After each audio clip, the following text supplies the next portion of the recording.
This is the Relevant Podcast.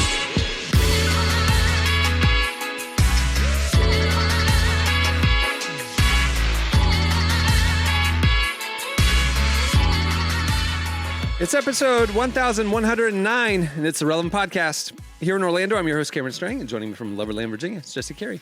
Hello, hello. From Nashville, Tennessee, artist, producer, mogul, Derek Miner. What up, though? Just down the road there, our managing editor, downtown Emily Brown. Hey, y'all. And in LA, from Social Club Misfits, it's Marty. Good day, mate. No, not even that one? That's not Okay. the one. Well, you're closer. It's getting I'm every on day. number 12 of 33 greetings in English. So we're going to just work down this whole list. Bro, you Trying are to find the best nowhere- intro. You're going to need to use ChatGPT. Yeah. You're Good gonna day, need mate. That was the ChatGPT. one I was really afraid of, and I was embarrassed. So I figured if I said it with power, then it would feel like I was confident, but it didn't. Were you trying Next to week's say is it with an hiya. accent? I don't know if that makes sense. I don't think they actually said do not use accent, so I already messed it up. Good day. Okay. We have a great show in store for you today. Coming up later, we talk to Jennie Allen.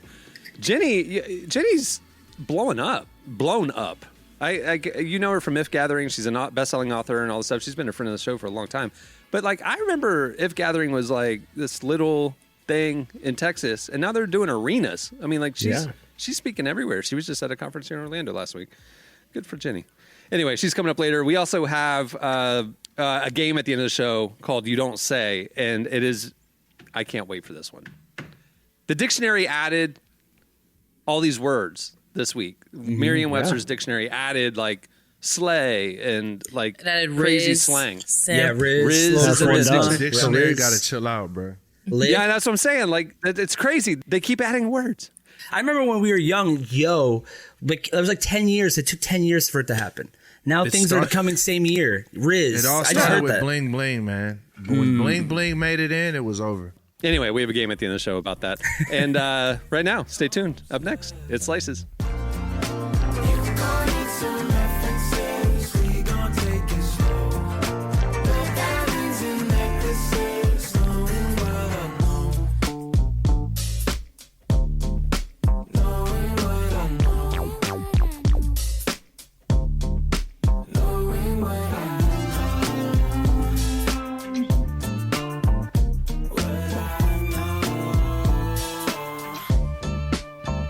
You're listening to Huron John. The song is Blood Diamond Ring. Today's podcast is brought to you in part by Mercy Ships. Globally, 5 billion people lack access to surgical care. In sub-Saharan Africa, there's only one surgeon for every 200,000 people. Mercy Ships provides free, life-transforming surgeries for people who have little to no access to medical care. They help the blind see, straighten twisted limbs, remove deadly tumors, treat cleft conditions, and so much more. With state-of-the-art hospital ships, they provide safe surgery to children and adults living with treatable conditions, and it's completely free of charge. They do all this work with an all-volunteer crew of professionals who donate their time and talents. Surgeons, stewards, nurses, engineers, and more make the world a better place. Your donation today provides free, safe surgeries to people in desperate need of help. All gifts are matched, so please donate today at mercyships.org/relevant. Okay, it's time for Slices. What do you have, Jesse? All right, this is a really interesting one that I'm excited to talk about. Ron James, who's the director of media relations for UFO research at the group MUFON. MUFON is like an organization that has, for a long time, been studying the phenomena. He says that in a recent interview that part of the pushback that the Advanced Aerospace Threat Identification Program at the Pentagon, that's the one led by Lou Elizondo, who had resigned and then gone to work for Tom DeLonge's organization. He said part of the reason that they ended up having a really hard time investigating and kind of got a lot of pushback is because there was a, quote, large contingent of people at the Pentagon who believed that the UAP phenomenon was actually demons, and that by investigating aliens, people were dabbling in darkness and wanted nothing to do with it. And that was part of the reason why the Pentagon was very hesitant to have this looked into. This is I've actually heard this before from people kind of that have studied this. And, you know, I got a lot of thoughts here, if you don't mind indulging me for a moment. I need to hear these thoughts. You know, I do know there are, you know, within government, a lot of what I think people outside of Christianity would kind of say, or more kind of fundamentalist leading, or, you know, Christians who view of the supernatural is somewhat binary, in that, you know, it's basically like the supernatural is something that is, you know, separate than the natural world, and there's angels and demons, good and evil, and really kind of nothing outside that context. So I do think there's some validity to this, and why that program within the Pentagon had gotten so much resistance. But I also think there's an interesting third way of thinking about this. Have you guys watched Encounters, the new Netflix show yet? The Steven Spielberg one. I'd love to, though. It's a documentary series about people who've had encounters with. I think that's in your algorithm. I haven't seen that. It's number one show. All I see is watched Beckham it, right but now. it's on my list. All I see is Beckham in my It's Netflix. it's Steven Spielberg. Like it's not the like CBS show. No, David Beckham and Victoria Beckham. Oh, David That's all Beckham. I see on my Not like algorithm I David was right now. Beckham. thinking Beckman. I was saying, yeah, that. Oh, sorry. Okay. No, go ahead. Jesse, No. I know what you're talking about. Yes. Like I said, it's Steven Spielberg series. It's not, and I think it was the number one show, or at least in the top 10. It was in my this week. household. But anyway, there's an author, and Cameron, I've actually told you about her before, Diane Pasulka, who's a theologian, and she's written a book called American Cosmic, UFOs, Religion, and Technology. And basically, you know, instead of necessarily thinking that aliens are demons, you know, like that's sort of a modern construct. What if it's more the opposite? What we think of as demons or angels are quote unquote aliens, like in the sense that they are beings created by God that fit into a biblical narrative, but don't live on Earth and have some sort of means to interact with people on Earth, just like in the biblical narrative that they do. You know, when an angel shows up in the Bible, it's often there's some blast of light or something that, you know, kind of connotes there could be some sort of, just like now people see lights in the sky. All I'm saying is, like, I don't think necessarily thinking about, I think it's reductionist to today that aliens or UFOs are, quote, demons or demonic. But I think our understanding of the natural and the supernatural is not as necessarily disconnected or as binary as sometimes we think it is. I mean, there's a story in Ezekiel where the prophet Ezekiel sees this. Yeah, sees basically what he describes as like a big kind of flying saucer type of thing that interacts with him. It's interesting that people at the Pentagon had such, like I said, sort of a binary view of it, to the point where it prevented investigation into the topic. But it's, I do think opinions about it are shifting. What are your guys' thoughts on that opinion that it shouldn't be looked into because it's quote unquote demonic? That's ridiculous. I mean, look into it. It turns out to be demonic, then we know. Even if it is demonic, You know? like, who cares? Like, I don't know. I have a different. I guess I have a different view. That's like. I think there's a whole book called the Bible about caring if it's demonic or not. You know, like, yeah, but we have authority over it. Is I think that, you know what I mean? Like that's actually more disarming to me, to be honest. Like that is a much more disarming proposition from a biblical standpoint than to think they could be beings from another place that we don't understand. You know, I always felt like, as a believer, like, we have God, we have the Holy Spirit inside of us, we carry the Creator. So all those created things are below us. I know that sounds terrible, but like demons, like, they're so below us. So like, for me, in my mindset, I'm always like I've never been freaked out by psychics and people like that. They never intimidated me or made me feel uncomfortable. I just always felt like sad for them. Like, oh man, like you picked the wrong one. How can I get you over here? You know, you got to pick the wrong one. Come over here. Yeah. I just never felt like worried, but I do know that I know a lot of people who are like on TikTok, there was a whole thing where this guy was like, I'm going to challenge every witch. And his whole thing was put a spell on me and see if it's even real. I'm going to show you that's not real. Like there's a whole world right now of people saying like the spiritual doesn't even exist because it's nothing, you know? So there's a lot of different thoughts, and there's some people who are like, don't play with that. And some people are like, you got God in you. Some, you know, so many different opinions. I feel like, man, I carry the Holy Spirit. Why am I worried about some created demon that, you know, got cut from the team? He fell, you know, like, what are you doing? You got cut. You're second string. What are we doing here? I love it. I just realized that I'm wearing a Social Club Misfits I know. hat. I saw that, and I was going to say, I was like, that's pretty Is that awesome. weird? Is that No, weird? I think it's Sorry, amazing. man. I mean, we need to sell. We need I'm the wearing Derek money. Minor underwear, so We need the money for Relax. Please buy the hat. Relax. I feel left out because I don't have a hat. Good day, I'm the one mate. that doesn't have a It's hat like, on. it's not going to go, Marty. Stop it already.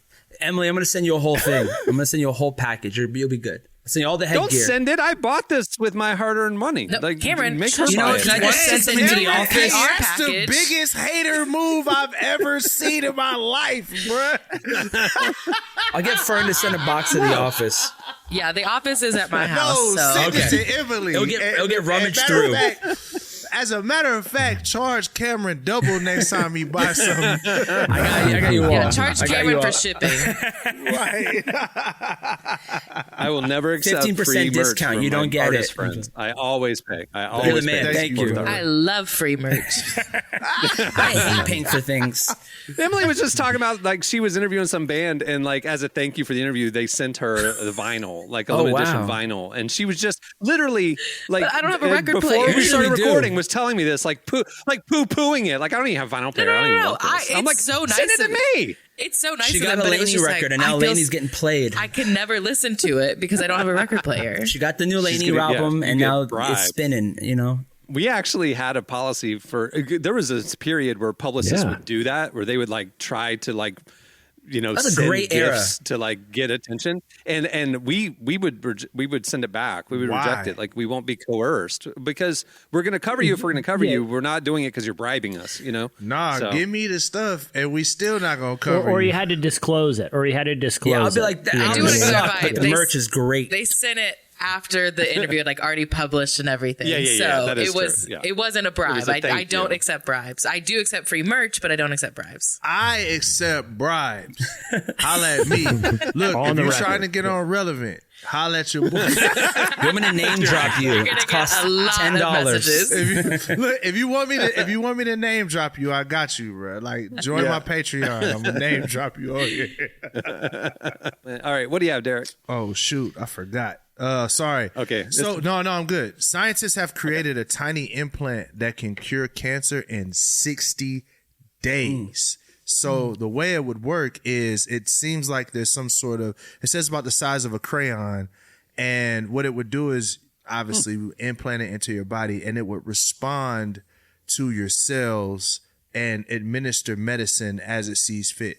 How it works, I have no clue. It's called the hammer, but I guess it's the idea because you know cancer is just overgrown cells. So I guess as the cells would overgrow, it would administer medicine that would keep them from growing. To So- like re-regulate your yeah, body, just your re-regulate blood your body. So I'm levels like, and- that sounds pretty Interesting. That sounds pretty dope. Like, I mean, hey, I know I have so a many people feeling- that have had cancer, and That's what I'm be saying. Like, very I have useful. a feeling that how quickly science is advancing right now with medical technology, and I mean, even things like Ozempic, like like millions of people are losing a ton of weight right now, and obesity probably will become a thing of the past. Like as far as like you know how it's been, and so heart disease and all the diabetes and all these other diseases that are related are going to go.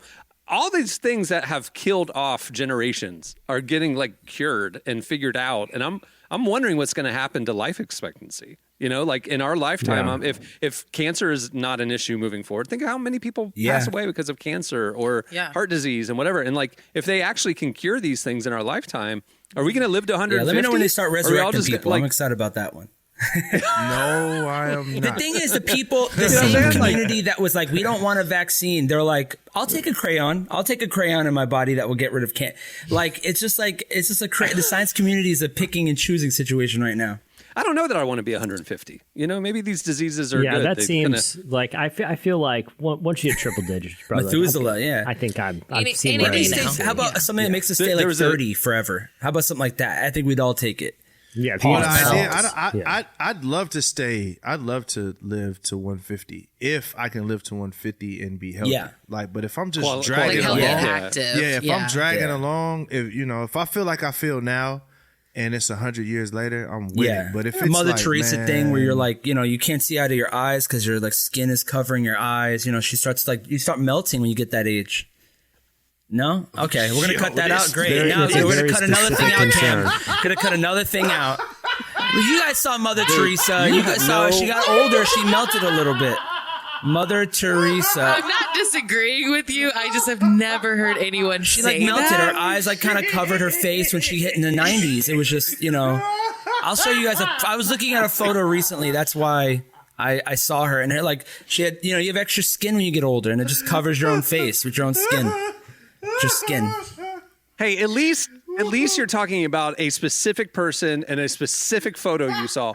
The things that we've had to cut out in recent weeks is when you talk about entire people groups and apply thoughts to an entire Listen, group of people. That I take out. That would Mother take out. Teresa, and to be completely honest with you, Mother Teresa, can I show you this book that I just looked at? Can I just send this in the group chat for us all? All right, Yes. this is what please I do. saw I saw this book at the store, and it scared my nephew. It's a Mother Teresa book. I want to show you the cartoon. It's at Target right now. I'm sending this right now. Look at this. Click on this link right now. Tell me that picture is not scary for a kid's book. Why is her head That's exactly what 17 I'm times the talking size about. of her Yes. body? So that's a why I saw bobblehead. Mother Teresa and I It thought is a- about it. But that was the book that they sold of her, and I was like, why are they selling this book? I don't know. Yeah, who approved that cover? That's a That's Someone the awesome. stereotypical reference I was pointing Yeah, at. I'll tell you who didn't. Yeah. The state didn't. Yeah. All right. What do you have, Marty? Just make your head ginormous. I got a great story. Man, so much to say here. I'm going to read the title. This is on relevantmagazine.com. A pastor caged himself.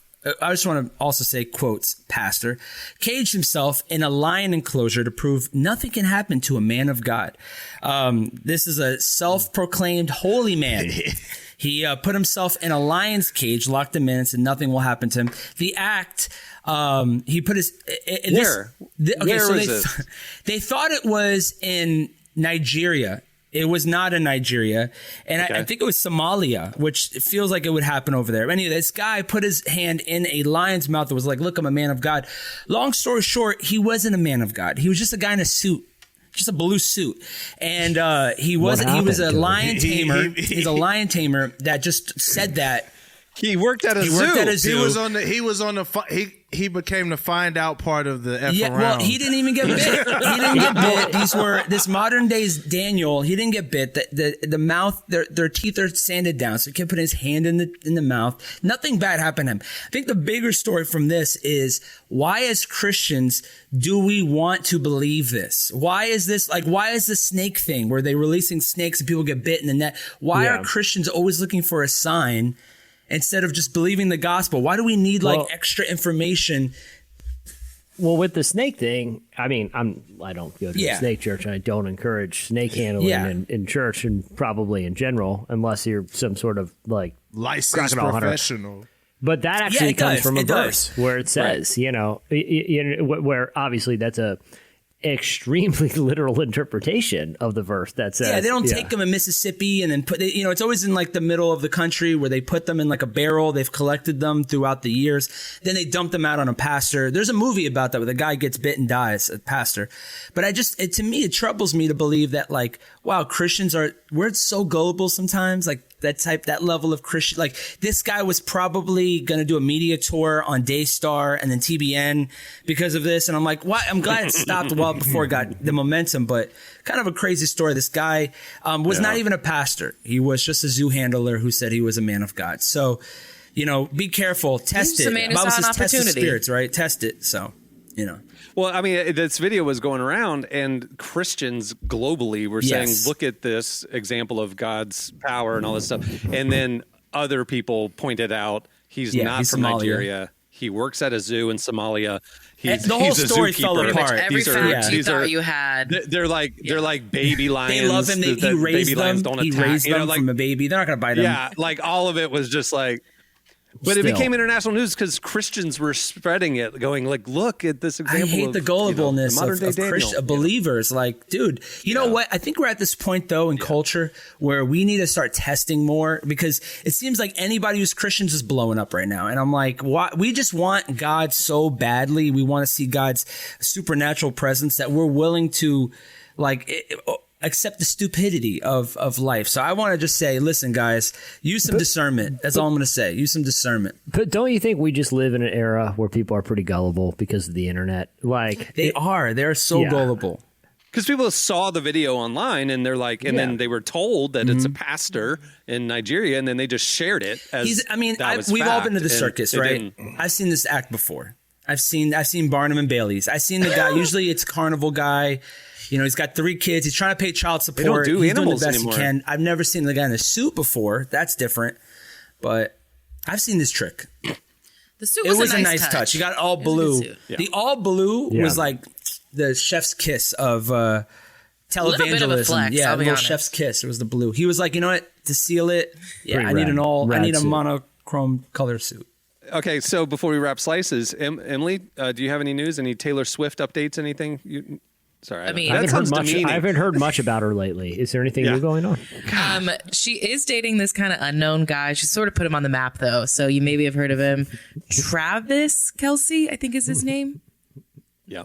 No, it's coming out of He nowhere. plays from some Not on- game, something with a Man, ball. I don't know. go on Instagram, and that's like all my feed is like Good. Taylor Well, Swift. did you see Kelce. that even Travis Kelce said this week? He said the NFL Yeah. is way overdoing this. Which like, they are. even he's like, there's too much. And of I'll say this as a Swiftie, like I kept seeing so much like of her reaction at the Jets games this week, and it's like on one hand I love it, but at the same time I'm like, it's not the Taylor Swift game. Like we don't need to see her reaction after every pass, every fumble. Like just show her, let her know I'm aware she's there. Great.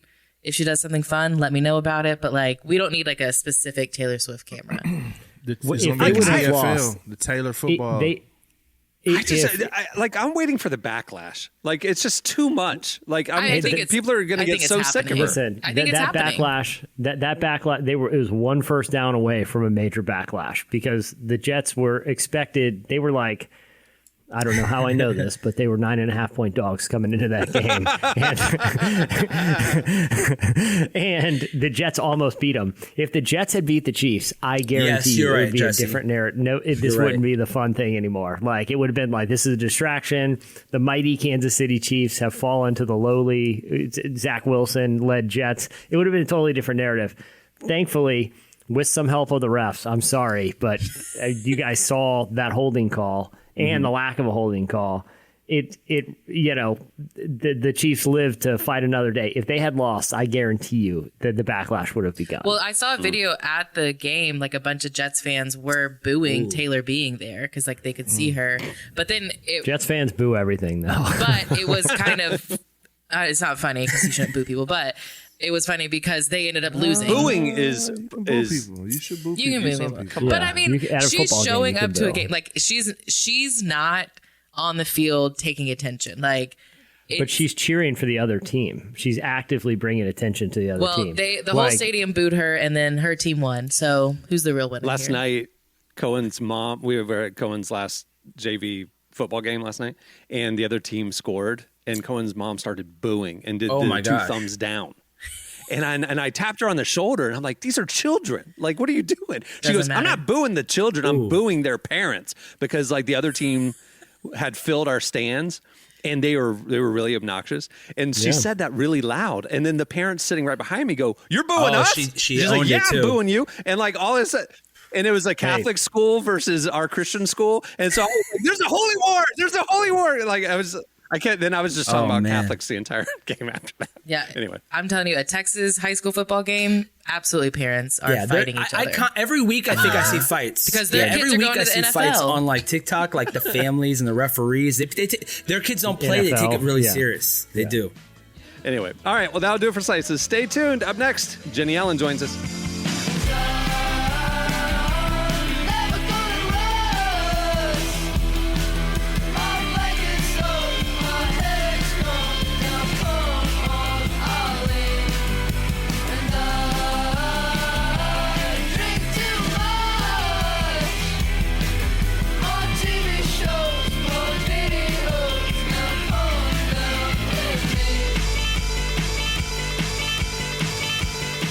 You're listening to Royal Otis. The song is Fried Rice. Well, today's show is brought to you in part by the new book, God, the Science, the Evidence. We talk a lot about faith, but how often do we talk about science in the same breath?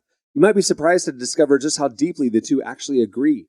For centuries, science has been used to dismiss the idea of God, but today an intellectual revolution is underway. Modern discoveries in physics, cosmology, and biology are consistently revealing the same truth: creation isn't an accident. That profound reversal is what engineers Michel-Yves Bolloré and Olivier Bonassi investigate in their international bestseller, God, the Science, the Evidence. This book is a rigorous, evidence-based critique of materialism, inviting you to explore over a dozen scientific, philosophical, and historical domains. It shows that what was once seemed impossible, that science could point to a creator, is now supported by a vast and convergent body of evidence. With over 400,000 copies sold in Europe, this book is sparking a global debate. It's thoughtful, fascinating, and a powerful reminder that reason itself affirms the existence of God. Learn more and find out where you can purchase your copy today by visiting godthesciencetheevidence.com. Well, our guest today is Jennie Allen. She's an author, speaker, founder of If Gathering. Recently, she spent a lot of time speaking to the next generation of young adult leaders, giving her a unique perspective on the future of the church.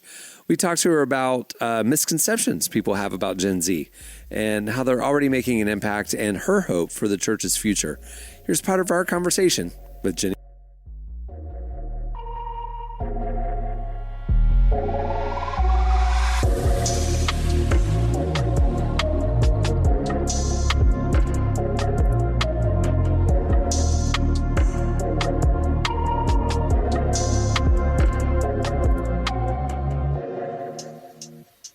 I've noticed you have been investing a lot in the next generation. Like you were a speaker at the Jaywalkers conference recently, and I know you've gotten to just like meet with a lot of, Gen Z and young adults. And I'm curious, is that something that you're intentionally pursuing? Well, crazy enough, I would potentially do that if it weren't finding me. But largely, all of these events have just found us and they've come to me. And I think it's because there is something really special right now happening with them. And I feel like I really, what they say to me, it's so cute because I feel like I have a special connection with them because so many beautiful and amazing things happen almost every single time I speak to that age group. And it's never the same thing. But they would say, you see the best in us and you believe in us. And I think it's as simple as that. I think that's what they see in me, is probably a mother figure that sees their potential. And I think that's what they feel from me. That's what they have told me consistently. But I don't know. I mean, I just think it's them. I think it's not just happening when I'm there. It's happening all the time. It's happening across the country with that generation. There's a hunger for God that is fresh and new, pertaining to the last few decades. And we're all watching it and going, yes, that's what we prayed for. That's what we wanted for ourselves. And it's happening for them and in them. I love that. That's so beautiful. I'm curious, do you have any thoughts about why that's happening now, or what's kind of pushed this? A lot of times, a lot of people have compared this generation to what happened in the 70s and the movie that was just made about the Jesus movement, specifically called Jesus Revolution was the name of the movie. But the Jesus movement was famous and is famous. I mean, I grew up hearing about it. My parents were a part of it and a product of it. In fact, I found out the other day, my home church, the pastor, had traveled to a conference in California, had specifically been, so I'm a direct result of that movement of God. Yeah. So there was, and they were all in college when it happened. So they were it was in the 70s. It was, they were young adults and they wanted God. And one reason they wanted God then is because the chaos of war, the chaos of giving their lives to sex and drugs. I mean, that was happening on a scale that had not happened in the 60s and the 50s and prior to that. And so I think to some degree, I remember hearing someone say once, it is a mercy of God to get everything that the world says will make you happy and to realize it doesn't. That's a mercy of God because you actually understand, yes, there are consequences in that, but to get to your desperate place of, oh my gosh, I just got the whole package. I just got everything that I thought would make me happy and it didn't.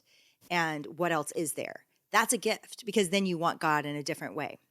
And so I really believe to some degree, they are that generation, right? They've gotten everything the world has to offer through their little screens that they've held since they were born, and the way the world works, whether it's sexual gratification through pornography, whether it's drugs, alcohol. I mean, the things that my age kid, their friends are into and what they're able to get is just so different than the way I grew up. So what that means is they have tasted it all and they realize that it's hopeless, and they want something to mean more than the world that they're being offered. And so when you say, hey, this is God's way, this is God's love, this is the hope that you can have, they're craving it and they're ready. I mean, at Jaywalker specifically, every event's been different. I could tell a dozen stories, but Jaywalker specifically, this last one, they all came forward because I did an altar call. While my eyes were closed, I opened my eyes and there's hundreds of them in the front on their knees. And then I think, okay, well, gosh, that was very quick. And so many of them came. I didn't even see them come because I was praying.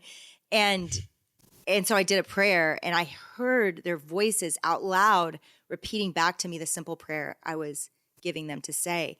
It was so sincere. It was so simple. It was so pure. They just want God. And I think it's because the world, they've tasted it and it has not met their needs. And I love hearing that this next generation is hungry for God and that they're like pursuing God in that way. How do you feel about the future of the church, like looking at this generation? Oh, I've never been so excited. I feel like they will usher in revival, and I believe it'll impact all of us. It's already happening, right? It started already. We saw it for the first time. I saw it for the first time in 2018 when I just saw public confession of sin like I'd never seen. I could not stop it. It was at 2018. I was speaking at A&M, and it's the first time they were in the room. And I remember coming home and going, something just changed. Something just changed, and I didn't know what it was. And I didn't know their name yet. I didn't know they were called Gen Z. I hadn't studied or realized that the next generation had shown up, but they were there. And I felt it every time. And then all of a sudden they got a name around COVID time. Everybody started talking about Gen Z.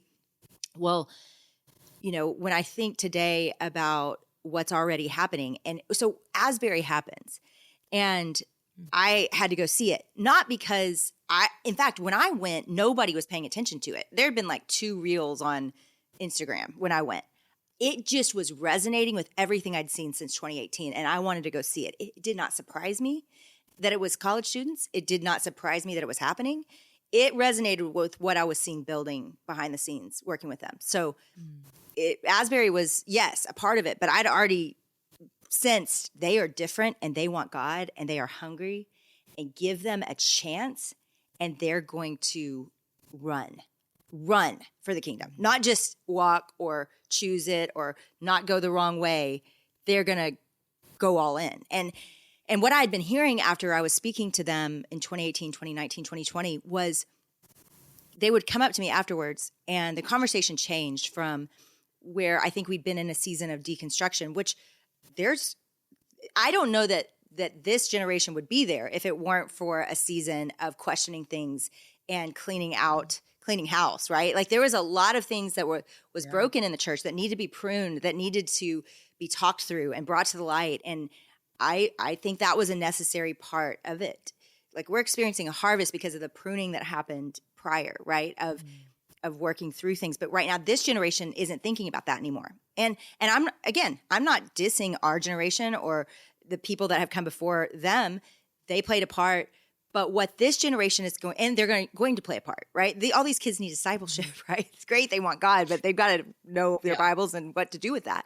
And so, all the generations are going to matter here. But this generation, what shifted was all of a sudden they were coming up to me afterwards, and instead of tearing everything apart, they were saying just simply, I feel called to go on the mission field. I feel called to teach my Bible. They were just in. It wasn't, to them, there wasn't a difference of, I'm a saving faith and completely surrendered lives. It was just the same. When they were given saving faith, they were surrendered. There was no process of getting to, I'll give you my whole life. It was, Jesus loves me. Oh my gosh, he loves me no matter what I did. What? I'm all in. That was what it looked like. And I think it was just refreshing. I think it is refreshing. I think it's why we're all watching and so excited to see what they're going to do. Yeah. I love that. I think that's such a beautiful perspective to have of, just like like you said, like their hunger and their desire for it. What do you think I feel funny saying this, but like the older church members, like what can we do to encourage Gen Z and keep lifting them up? I think two things. I think one, to believe in them. I think to follow suit of believing that they really want something meaningful in their lives, that they're not shallow, that they're not completely checked out, like to look in their eyes and go, they're pretty smart. I think of technology like this. I think of old money and new money. Like people from old money, they're kind of settled with it. It's like, I don't need the newest car. I don't need the fancy everything. People with new money, they really get into it and they show it off, and they really are, that's kind of the cliche. I'm not saying that's always the case, but that's the cliche statement about it. I think it's the same with technology. I think they're old technology. Like they've seen it. My kids, you look on their phones, they don't have social apps on their phones. They take breaks from them. They not that they never get on Instagram, but they will take it off and then add it back. They are measured, and they aren't sitting there obsessed with technology. They actually have seen the damage it's caused in their lives and other people's lives. And so I think we are putting our view and our struggles on them rather than going, I actually see that they have matured with this and they want lives that are present. You see it because so many young people are moving to the country. So many young people are moving to small towns. Young people are going to small churches. They really are looking for and hungry for community and authenticity and something to be real for them. And I don't just mean honest, although that's a part of it. I mean embodied. I mean something that feels like dinner and looking at eyeballs across the table. I'm not saying they've arrived there and that they're all good at it. I'm saying they're craving it. And to see that potential in them and to encourage it and to help it and to model it, right? Because we got the phones, some of us got the phones, and we remember life before it, and we haven't been the best with it either. So let's not shame them about it. We raised them and let's help continue to raise them and to see the hunger inside of them, even if they can't articulate it yet. Even if they can't tell you, I want God, yet they do. And to give room for that and space for them to wrestle and to process. I remember my daughter in middle school, she walked through a pretty severe season of doubt where she was like, Mom, I don't think it's true. I don't believe in God. And rather than freak out, I sat with her in that and I said, I want to be here with you. I think this is good. I think it's good for you to wrestle with this. And I want to help you do it. And I didn't get scared. And I think that's the role we can play, is just be beside them as they come into their own and as they embrace and find their way to God. Because I can promise you this, it's not up and to the right. It's not. Now, what I'm talking about are moments of harvest that are beautiful and powerful, and God says those things are going to happen. But the process to get the tilling of the soil and the cultivating of the soil, all that takes a little while.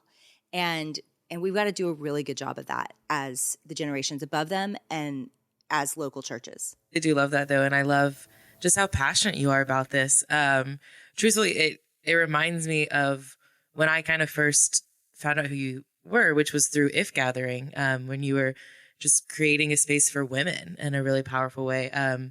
I personally just grew up in a church where there was not a great space for women. And I remember in college being a part of a church, and they did If groups, and it just was so powerful. Like I'd never gotten to experience something like that. And so I'm excited to see just you pour into Gen Z the way that I've watched you pour into women over the last several years.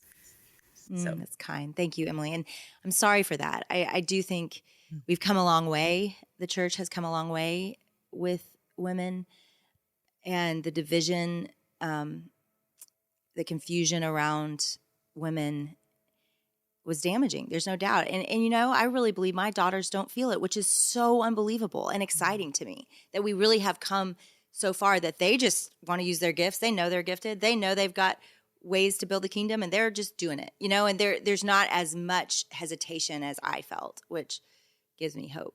Yeah. Yeah, I am curious, like when you started If Gathering, like what was like the beginning of that like for you? How did that get started? Yeah, I mean, I came out of a very conservative side of the church, and I mean, I still am I'm in a very conservative side of the church. But you know, what I love about the church I attend and a lot of the churches I serve and minister to is they're not looking for restriction for restriction's sake. They're actually just trying to empower and believe in women and then obey the scriptures. And I know that's most people's heart, and I know it's a complicated road, right? But when I look back, there was just, whether it was put on us by church hurt or whatever, I had a lot of fear that I had leadership gifts, teaching gifts. I had no idea what to do with that. That was before Beth Moore. So I wasn't sitting there imagining a world in publishing like I have now, or in speaking on platforms like I do now. I didn't know what to do with it. I was a stay-at-home mom. My husband was a pastor, and I didn't know what I could do or not do. And so I kept it really controlled and small. I led a little Bible study in my home of about 7 people for years and years and years. And that was scary to me, even that. And of course it grew and all of a sudden, you know, it was reaching a lot of people. And my husband felt like, these Bible studies you're writing, this is really helpful. And so that's how I started, was 15 years of Bible study, writing and leading in my living room, turned to hundreds and then many churches asking for my materials. That's how I got in. And so I show up on the scene, and there aren't a lot of us at that point. I mean, this was, you know, back, the only kind of peers or mentors that I had at that point, 10 years ago, 12 years ago, was Beth and Priscilla in publishing. And then Chris Kane, you know, migrated from Australia over here. We found out about her around then. So there were a few, but I didn't know women could preach like that. I didn't know. I just didn't know. And so I looked at If, and what I actually was asked in that first year that I was publishing to speak at Women of Faith and Catalyst and some of the big conferences at the time. And I looked at that. I got on that stage, and I felt the room. And it was fine, but it very much felt like something my mother would attend or my grandmother would attend. It didn't feel like it was for me. And so If was really born out of, what would I want? And what do I think actually changes the world? And I'm a product of Campus Crusade for Christ at the time. Like, I was discipled in college with Cru stuff. And their language is win, build, send, and it's discipleship oriented. So my view was, why would we bring them to stadiums, even if we could, when ultimately their local church, their home, their living room has been the place of life change for me, and it's been the place I've been impacting lives for years. It's how Jesus did it, right? So If Gathering was as simple as, I really think this needs to be done differently, and I think we need to give women, invite them in to give them a tool where they can bring their neighbors and friends together. And so that was the vision of If, was not to blow up stadiums and have a big event. It was to gather women, for women to feel empowered to disciple make in their cities, in their churches, in their towns. And we wanted to be that spark and that catalyst to that. And it has happened over and over and over again. What I love is that when I show up at a local church, rather than saying, thanks for that conference you do, they say, thank you for blessing the women in our church, because some of them started a women's ministry because of If Gathering. They started with a conference hosting, and then they saw the need, and now all these lay women have risen up and are starting this women's ministry. And then it becomes a staff position because it grows. And, you know, and these are the stories that I hear. So I just love that it isn't known for being a big conference. It's largely, if you've been a part of it, it's known for catalyzing, I think, relationship and discipleship. Yeah. I mean, I would say that's definitely been my experience, was like getting to, again, I was in college, so getting to meet not only like other girls my age, but also getting to like be mentored by women in my church. Like it made all the difference. And so, yeah, I can confirm that's like when I think of If, that's what I think of. It was just beautiful. I'm curious, what would you say to someone who, you know, maybe they feel that spark, and they kind of, like you said, like you looked out and you saw you felt a need, and like you wanted to get started. What would you say to someone who feels that? Well, you know, for me, it's so funny. I think I think a lot of people will say things to me, I want to do what you do. And I think I'd heard somebody else rephrase it in this way. And I've taken it and do the same as, what do you think I do? Exactly. And I always get, speak and write and do, lead a big organization. And I was like, yeah, that's not actually what I do. I do the same thing I've always done, and I will do it till I die. And it is to make disciples. And that has reached further than I ever expected it to do. But I imagine if I had strategized it and had a plan to make it reach so far, I don't know that it would have, right? So I think I've always kept my life pretty simple in that the people that are in front of me are my priority. And so my team right now, right, the people actually leading IF are who I care about. I always say to them, I'm not going to be accountable for the person in Idaho that watched our conference. I'm going to be accountable for how I discipled and poured into you. How is your spiritual health? Because you're the people God gave me. That it reached to Idaho is on him, right? He did that. Miracles upon miracles.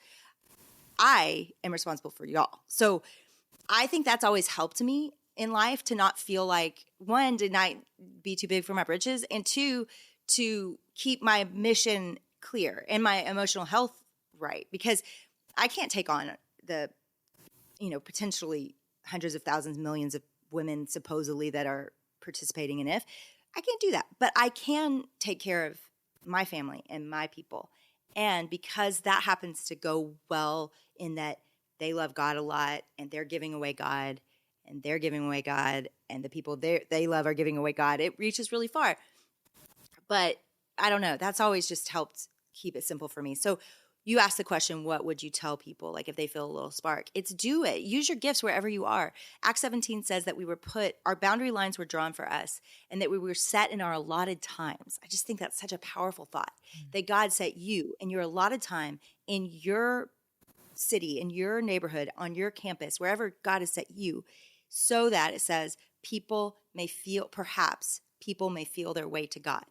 So there's a plan, and it involves your setting and your time and the times that God has picked for you to live and who's around you. So I always just say, start by using your gifts right there. For years and years and years, I led girls a little bit younger than me. They were college age most of the time in my 20s and 30s. And I just taught them in my living room and did my thing. I had no idea it would reach the ends of the earth. And I have always wondered in the back of my mind, and can't wait to see in heaven, that I won't get to heaven and if will never come up, right? Like it'll never come up, because what God used the most in my life was my living room and was the carpool line that I pull my babysitter and say, come on, let's go. I want to hear what happened last night with that situation that you're dealing with. I think that probably is my most impactful ministry. And I say that because all of those girls that I've invested in over the years, all of them, and the ones I continue to invest in, the new ones, they're making disciples, and I could trace trees of like I discipled this person, they discipled so and so, they discipled so and so, they discipled so and so, and that person came up to me in an event and said, "Hey, I was discipled by so and so, who was discipled by so and so, who was discipled by you." I mean, that's how it spreads, right? Yeah. And that's more powerful and life changing than an event or a book. Yeah. That serves as tools. I've always seen myself as a tool builder. I build tools for discipleship to happen. And that's where that makes sense to me in the story of God and how he lives and does things.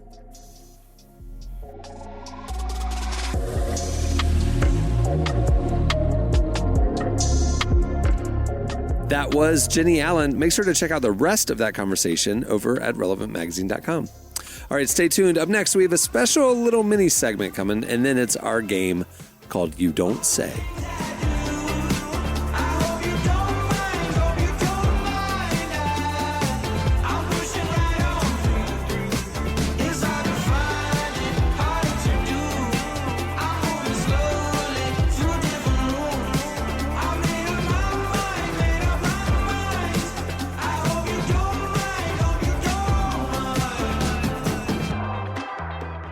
You're listening to Tommy Newport. The song is Don't Mind. Well, before we get to our game segment, we want to take a couple of minutes to tell you about an organization we're excited to partner with, Medical Teams International. Medical Teams is a faith-inspired health and humanitarian organization that's been providing life-saving medical care to people in crisis for over 40 years. We reached out to Medical Team CEO Martha Newsom to learn more about their work, especially with what's happening in Sudan right now. Thanks for joining us, Martha. Tell us the situation in Sudan. I am so glad that you want to talk about Sudan because the crisis there is just horrific. It came out of nowhere in April. The people in Khartoum, 10 million people woke up to their two factions of the military bombing each other, putting all 10 million of those residents at risk. And it just hasn't gotten better. It's literally getting worse. So 5 to 6 million people have been displaced internally in Sudan. The Human Rights Watch was talking about, that these atrocities are, not only a possibility, but literally Sudan has sort of fallen over a precipice in terms of the atrocities growing, particularly in the Darfur region. People are trying to get south to where we work in White Nile.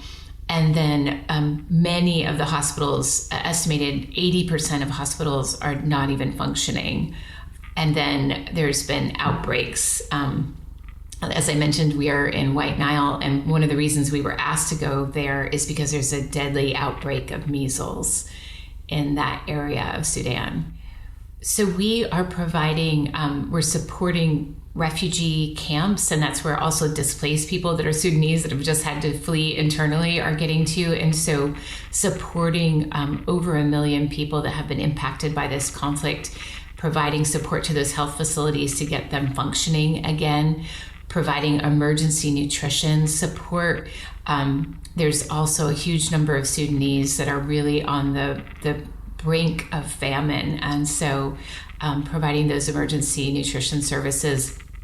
So basic and life-saving health services, and trying to get a handle on this measles outbreak at the same time, making sure those health facilities have medical supplies, that they've got pharmaceuticals, and that they're functioning. Hearing things like famine and displacement and disease and epidemics, it's overwhelming. And it so many times causes cause paralysis almost. And things just become statistics and numbers. What are you doing, or how should we be communicating what's happening in a way that kind of cuts through the noise and humanizes the situation? Yeah, I mean, we like to remind people that they're just like us. Imagine if you woke up and had to flee for your life, with your family, and it was your mom or your sister, your dad or your uncle that was impacted. And so we're grateful that your compassionate listeners are interested in what's happening in Sudan, because it's really hasn't had the airtime that some of the other conflicts have had.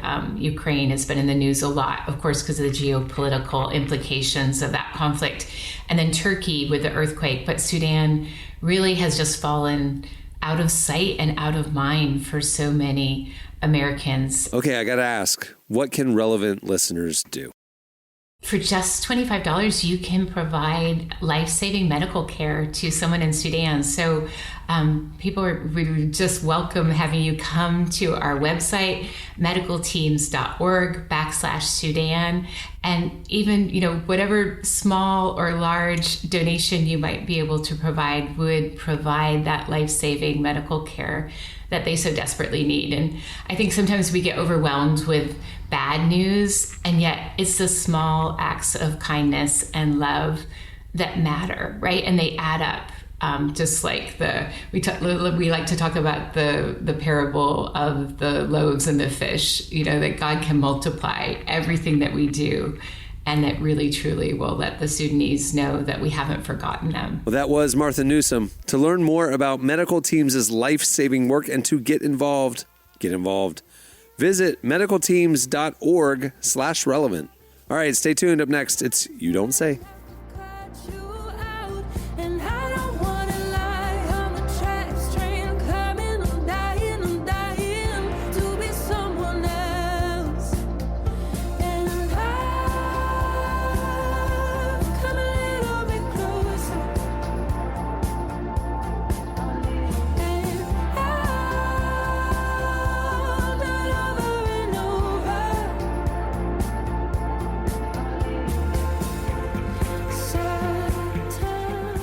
You're listening to Yasmin Haas. The song is Cleo. Well, today's podcast is brought to you in part by the new book, Confessions of a Christian Alcoholic. Author Jonathan Seidel knows firsthand how even believers can get stuck in shame and destructive habits, especially when it comes to one of society's biggest obsessions, alcohol. In Confessions of a Christian Alcoholic, he details his spiral into disordered drinking and shares the 4-step process he eventually used to break free. There's hope for alcoholics who become Christians and for Christians who become alcoholics. Find Confessions of a Christian Alcoholic wherever books are sold. What if you could change a child's life with just $10? Right now, thousands of vulnerable children in East Africa are suffering from jiggers. It's a painful, preventable parasite that burrows into their feet. Soul Hope is the only organization treating it through foot washing, medical care, and durable closed-toed shoes that protect kids long after treatment. $10 may not seem like much in today's world, but when we come together, those small gifts add up to big change. Join the 10 for 10 campaign. $10 protects 10 small toes. Visit soulhope.org/10 to give now. One small gift makes a big difference. Again, that's soulhope, SOLE, hope.org/TEN. Okay, we mentioned this earlier in the show, but last week, Merriam-Webster added 690 words to the dictionary. How? First of all, 690 words. They're words that reflect a unique moment in our culture, like Riz and simp. Simp is now in the dictionary. That's crazy, bro. Nice.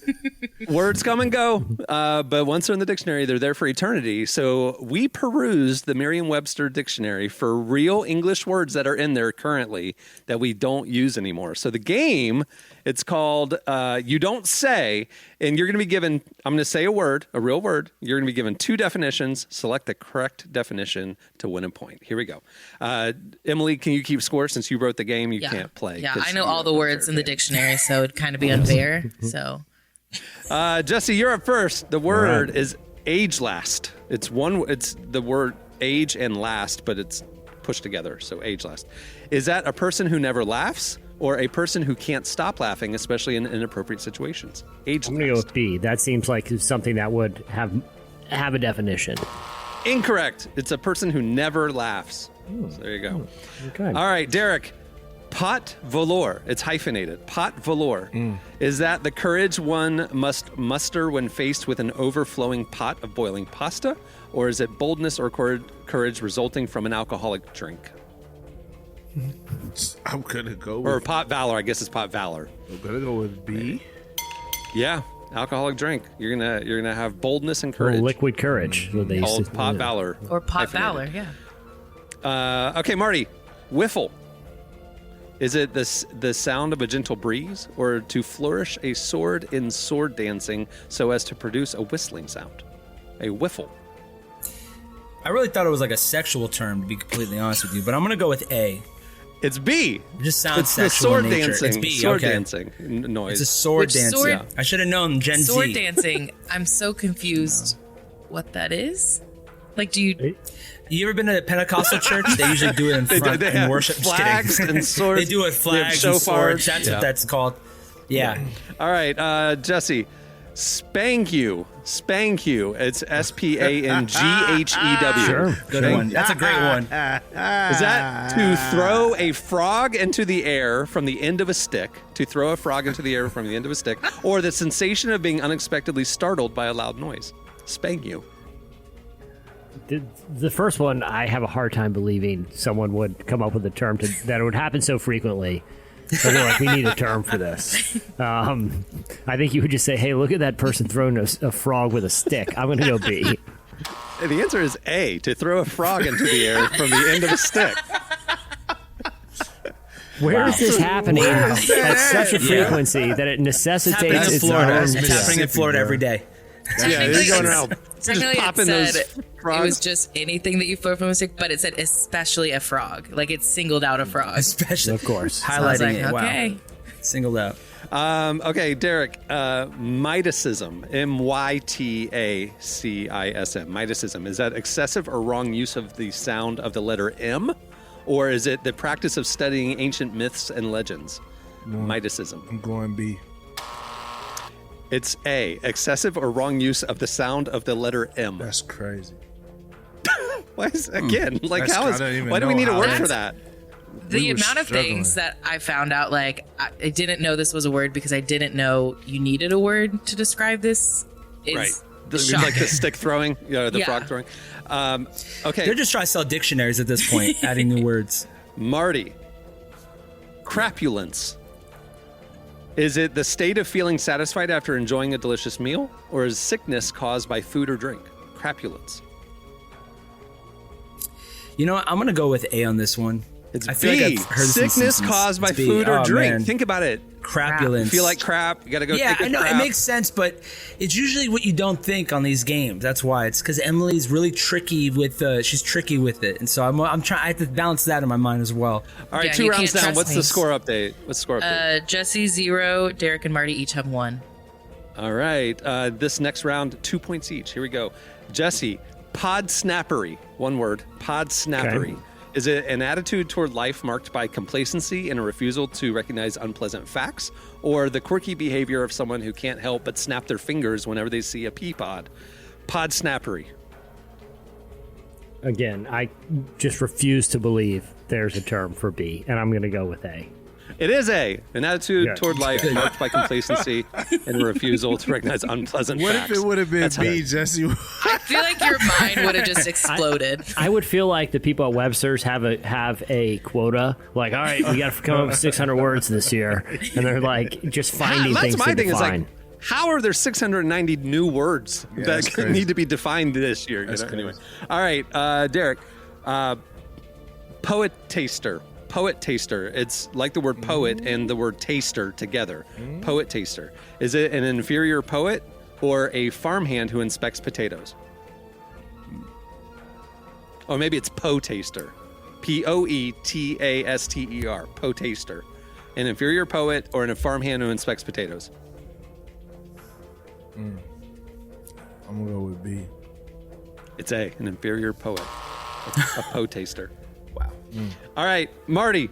Taradiddle. Taradiddle. A small, colorful ornament traditionally hung on trees during a festive holiday like Christmas, or a fib? First off, I think Jesse has the point. I don't have the point, but I think it's B. It is B, a fib. Taradiddle. Good. I think we're not now even. Emily, I think Jesse had the first point. I haven't got any of these right. I suck. Yeah. You Is gotta that go right? I think against your gut. Yeah. No, Honor system. none of So, them. No, honor I'm system. the This only is one like that. Had that. a point, This is. I think. That's what I thought too, Emily. Wait. Yeah. Yeah. I didn't get it. I didn't get one. Yeah. I think, Now I did. I have 2 points. Okay. So now God kind of, because I did the honor You know, system. you God know honored that, me. you know that, like that at end of the basketball game, that late night PSA commercial where the basketball coach, it was out on me. That's what Marty just did. Honor That's what Marty system just is did. good. Coach, I fouled him. I found him, coach. Why are you telling me, dude? We're gonna have to run this Yeah, your back. job. Yeah. Let the ref, My coach would have let been the like, refs "Shut do up, their- shut up. Yeah, Get- let go the in the refs do bathroom, their go in the job. bathroom." Let the Yeah, refs That's do what I their was job. saying. It wasn't called. Oh well. Yeah. It's still like, got it. And the B. rules don't work like that. They don't change a call because you said. Yeah, exactly. You don't make the refs look bad. That's not going to work out. So you made us lose the playoffs, Jeremy. Go It tell was the definitely coach a so you don't get non-athlete that accepted made in that that college. commercial. Like that person had never been 100%. to a sports game in their life. For sure. All right. Okay. What's the actual score update, Emily? Okay, well, So- if we're sticking to the honor system, Derek has 1, Marty and Jesse each have 2. All right, there you go. All right, this round, 3 points each. Here you go. Anybody's game. Jesse, collywobbles. Collywobbles. Is it a pain in the abdomen area or the feeling of inexplicable joy? Collywobbles. I'm going B. It's got to be B. Pain in the abdomen area. It's a stomach ache. You know your That- collie that- wobbles? It seems so I have fun the and pleasant. collywobbles Yeah. today. Yeah. Sounds like a restaurant in LA that no one can get into. It seems too fun Collywobbles. for something that could potentially be like appendicitis. Like, don't worry, Oh, Doc, he's just a just got the collywobble. collywobbles. It's like He's yellow. No, He just it's died. I just picture Yeah, this some is very serious. You have 65-year-old sepsis. old white man writing all these things down. 'Cause- Collywobbles. Being like, oh, my collie wobbles. I'm a collywobbles. He went on X once. He went on Twitter X for the first time, and he was like, "Look at all these words. Let me start writing these in. They make sense." All right, Derek. Sockdolager. Sockdolager. Sockdolagr. A decisive or finishing blow or remark, or a playful term for missing a sock, or for missing a sock. A missing sock. Sockdolager. Man, it gotta be the A. B is A decisive or finishing blow or remark. That is correct. Yeah. Yep. All right, Marty. Derek, Choir. seems winning right now. Quire. Choir. To cheat or swindle, or a set of 24 or 25 sheets of paper. I'm gonna say it's an A. I'm gonna go A on this one. It's a set of 24 or 25 sheets of paper. I never heard that on The Office. I never heard that once. Same. Sorry. Acquire. Yeah. All right, Jesse.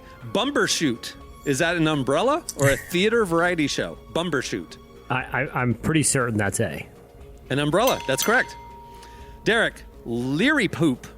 Liri poop. Leary poop. A frivolous or silly person, or a bird that supposedly brings good luck and happiness when spotted flying overhead. A lily I'm poop. going with B. Leary poop. Sorry, leary poop, not lily. I'm going with Leary B. poop. A frivolous or silly person. It's A. It's A. Leary poop. You're such a leery poop. Gobbledygook, Marty. Gobbledygook. Something outstanding or remarkable, or a language that is meaningless or hard to understand, especially bureaucratic jargon. Gobbledygook. I'm gonna say it's a B. I've been picking A this whole time. I'm gonna say It it's is B. It is B. Okay. Gobbledygook. Yeah. I knew that. Sounds I like actually something from knew Willy that. Wonka's factory, honestly. All right. Gobbledygook. Score update, Emily. Derek has 4. Marty and Jesse each have 5. All right. Last round. 5 points each. Here we go. Anybody's game. Jesse. Vexillology. Okay. Vexillology. Vexillology. The study of flags or the study of candle making? Flags. Correct. Oof, big win. Derek. Yaffle. Yaffle. Like waffle with a Y. Yaffle.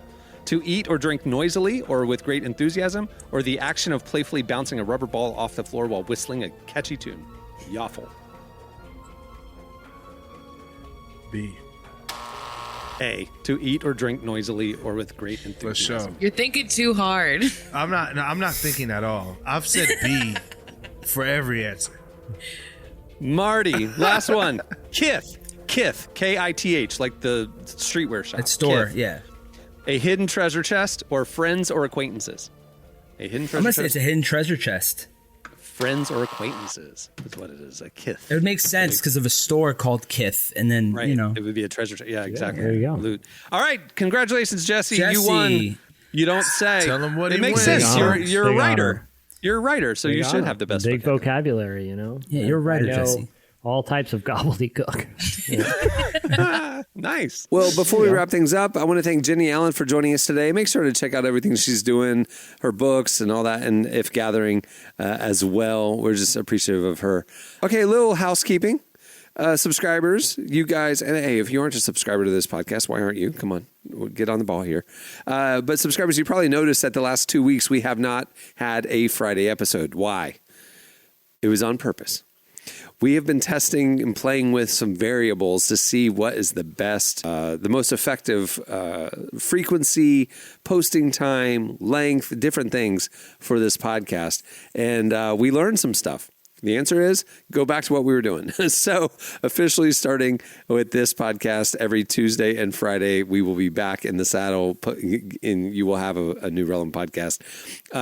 Little teaser, I guess. The other thing we're working on right now, YouTube. We have a lot of subscribers over on our YouTube channel, but we haven't really posted much, if anything, there since COVID. And we moved out of our old studio. We are bringing it back. We have a lot of new YouTube programming and exciting experiences that the team has been working on, and we will be rolling those out here in the next week or so. If you don't subscribe to the Relevant YouTube channel, go ahead and hit like, hit subscribe, because we'll be doing some live launches, sending out announcements about premieres and different things. So you don't want to miss that. Be part of our kind of next wave. And guess what? A lot of stuff from this podcast will be on YouTube. So a lot more video, a lot more, funny stuff, a lot more of the guests and interviews and stuff like that over on our YouTube channel. So yes, the podcast has kind of like had a weird couple of weeks on our output schedule, but it's because we're in the process of kind of laying the foundation or launching our next era. So just want to kind of be transparent, tell you guys what we're doing. There you go. Hopefully you will like what you see. And hopefully you will like getting our podcast twice a week again, because that's what's going to happen. All right. Well, hey, if you want to stay in touch with everything we're doing, check out relevantmagazine.com. Every weekday, we're covering the intersection of faith, culture, and everything in between. Follow us on all the socials. If you want our best content sent to your inbox, because following us on socials is too anxiety provoking, because, you know, it's kind of rough out there. You can sign up for our newsletter right there at relevantmagazine.com. We send you our top 5 trending stories every weekday morning. It's a great way to stay in touch. Okay, on that note, we will wrap it up. I'm Cameron Strang. I'm Jesse Carey. I'm Derek Miner. I'm Emily Brown. I'm Marty. We will see you on Friday. Have a great week, everyone. Thanks for listening to the Relevant Podcast. Check out our features, interviews, and news updates every day at relevantmagazine.com. And make sure to follow Relevant on Facebook, Twitter, and Instagram for the latest. For more great podcasts, browse the shows on the Relevant Podcast Network, which you can find at our site. And while you're there, don't miss the all-new era of Relevant Magazine. A new issue releases every other month at relevantmagazine.com.